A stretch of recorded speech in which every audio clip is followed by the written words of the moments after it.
The story of the wounded soldier, Dawood Adheeb Al-Maliki in the battles of Ramadi, 2015, *, on May 19, 2015. Iraq's Rapid Response Forces issued a document confirming the martyrdom of 21 soldiers after they were surrounded by insurgents. However, what the leadership did not know at the time was that some soldiers were still alive, and their fate was unknown.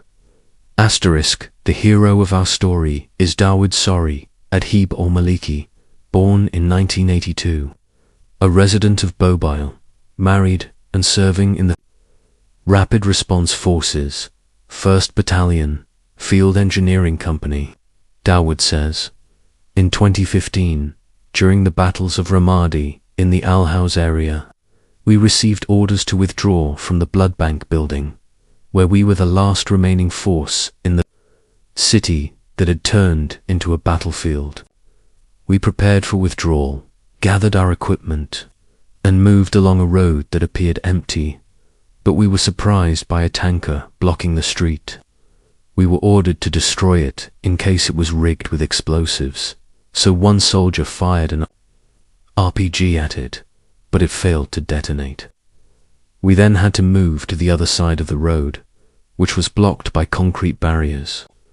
We cleared the barriers using Humvees and advanced, only to find the road randomly mined, forcing us to proceed with extreme caution in a zigzag path.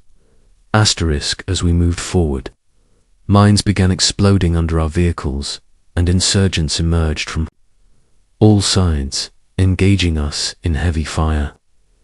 Several vehicles were hit, and a mine exploded under mine, setting its tires on fire and disabling it. We dismounted and began fighting, then split into two groups. One continued fighting, and the other, including myself, moved in another vehicle. However, we soon had to stop again due to intense clashes, and I was shot in the chest, breaking my collarbone, and I collapsed in the street under heavy fire. I crawled with difficulty until I reached an old police checkpoint in Ramadi and hid behind concrete barriers. 5 of my comrades were killed there, and only Fadl, Qasim, and I remained. Fadl kept the insurgents occupied by firing at them, while Qasim tried to rescue our friend Mohammed. After an intense exchange of fire, we heard the insurgents saying, "They are all dead. Let's move to another group." So Fadl took advantage of the lull and called me to move to a nearby building. He and Qasim helped me into a room, where Fadl treated my wound with cloth and carefully dripped water into my mouth. We hid in that building until sunset. Fadl decided to scout the road and noticed a fence we could cross to reach a safer area. However, when he tried to help me stand, I fainted again from blood loss. Fadl and Qasim left me after giving me some food and water, and they escaped to save themselves. I hid under a desk, covering the entrance with a mattress to avoid detection if anyone entered. I regained consciousness around midnight, feeling temporarily safe despite knowing I was still in hostile territory. I tried crawling to search for my comrades, but couldn't cross the fence and returned to my hiding place, where I lost consciousness for 2 full days. When I woke up again, I left the building looking for a police station, I imagined, but found the area completely deserted. I entered a house and found some water to drink to stay alive. I kept moving from house to house for several days until I found a place with flour and dates, giving me some energy to survive. During my struggle to stay alive, I found a cell signal on my phone and called the Rapid Response Command. They told me they would try to rescue me and advised me to conserve my phone's battery. Later, a stranger contacted me, introducing himself as someone sent to help me. He asked me to describe the landmarks I could see from my window, and when I told him about a mosque's minaret and other features, He pinpointed my location precisely. He warned me that 90% of the houses in the area were booby-trapped and guided me to a relatively safer route. I tried to escape several times, but always returned to my hiding place due to fear and exhaustion. In one attempt, I heard someone calling my name clearly, and it was the same person who had contacted me. He confirmed my identity and asked for my documents. He helped me change from my military uniform to civilian clothes to avoid detection, then guided me stealthily through alleys to a safe house where I stayed temporarily. He later arranged for a car to take me far away from the insurgents' areas until I reached a safe zone. There. The house owner asked me to wait until sunset to call my family, since at that time the Bogia informants collaborating with the insurgents usually disappeared from the streets. I waited until he woke me at sunset, then climbed to the roof and called my family, who were shocked to know I was alive. We all broke into tears as we talked for about an hour. Afterward, I sat with the homeowner and his relatives who came to hear about my survival. I then received calls from First Lieutenant Sufyani and Colonel Khalid, who told me to wait until the road was secured. After 2 days of preparation, I informed the command I was ready to move. I asked the house owner to get a weapon for protection, and we left cautiously at dawn through the back door.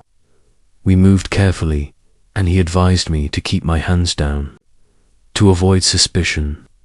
We crossed Street 60 and the railway, and he said, "Once we cross the tracks, we'll be safe." We continued walking until we were beyond them. We encountered dogs barking loudly at us, so I urged him to hurry so our location wouldn't be exposed. We kept going until we reached a safer area, rested briefly, and continued until midnight.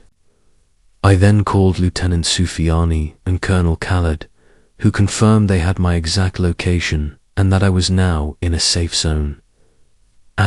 We rested until 4 a.m. when I called the commander for a signal to find the right direction. The commander coordinated with the late Major Mohammed Abdul Salam, who fired flares I could see, confirming our position. Then the Major used a spotlight to guide us precisely, asking me to signal back with my phone's flashlight.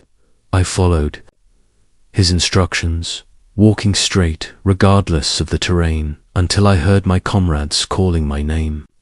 A unit approached, surrounded me for security, took my weapon, and the soldiers came to greet and congratulate me on surviving.